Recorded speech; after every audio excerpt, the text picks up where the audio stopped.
Donc voici quelques images que j'ai pu prendre durant mon séjour à Turin pour l'ostension du linceul. Donc voici la place royale de Turin. On voit actuellement donc le château de l'ancienne maison de Savoie avec quelques détails. Il faut savoir que le début de la file d'attente pour l'ostension du linceul se situe au fond de la place.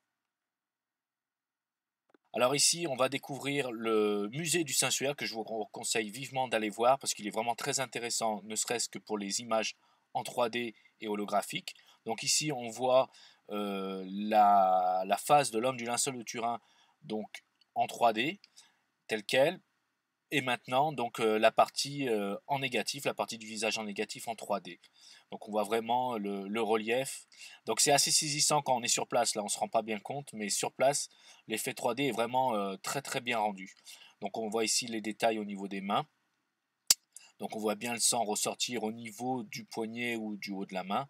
Pareil pour le négatif, hein, les traces de la flagellation, on les voit distinctement, notamment grâce aux coulées de sang au niveau des avant-bras qui sont ici en blanc.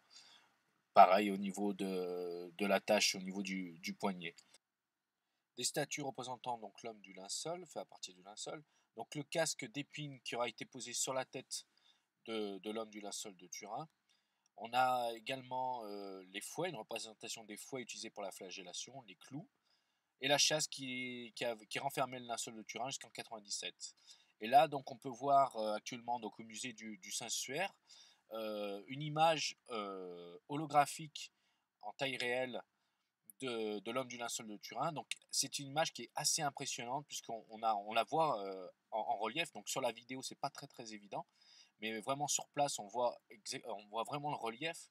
Donc là, un détail au niveau des mains et on voit extrêmement bien tous les détails au niveau de la flagellation, au niveau du sang, la position des mains, la position des jambes. Hein, on voit bien qu'elles sont repliées.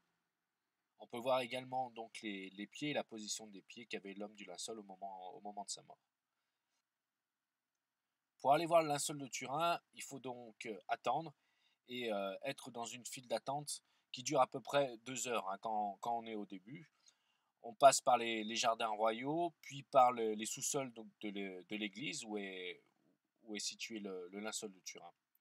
Alors dès qu'on rentre dans l'église, qui elle est plongée dans le noir, l'image du linceul de Turin nous saute littéralement à la figure. On ne voit que ça, on la voit de très très loin. Hein. Dès qu'on rentre dans l'église, on ne voit que l'image. Alors pourquoi?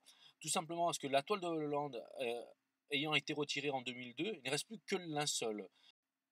Donc ce qui fait que l'image étant rétroéclairée, donc la lumière venant de derrière l'image est très très bien contrastée. Donc on se rend bien compte de l'ampleur par exemple de la flagellation. Moi ce qui m'a beaucoup frappé c'est le dos de l'homme du linceul où on voit vraiment toutes les traces de la flagellation. On voit très bien le sang, on voit la position du corps. Et ce qui m'a beaucoup frappé aussi, c'est la finesse du tissu. Il faut le savoir qu'il fait moins de 3 mm d'épaisseur et on s'en rend bien compte grâce notamment à ce rétroéclairage. Et puis là, actuellement, donc on peut voir l'image que j'ai faite en vidéo, mais en négatif. Donc une des caractéristiques assez importantes du linceul de Turin. On voit très bien donc le corps entier d'un homme de face dos, un rendu qui est assez impressionnant.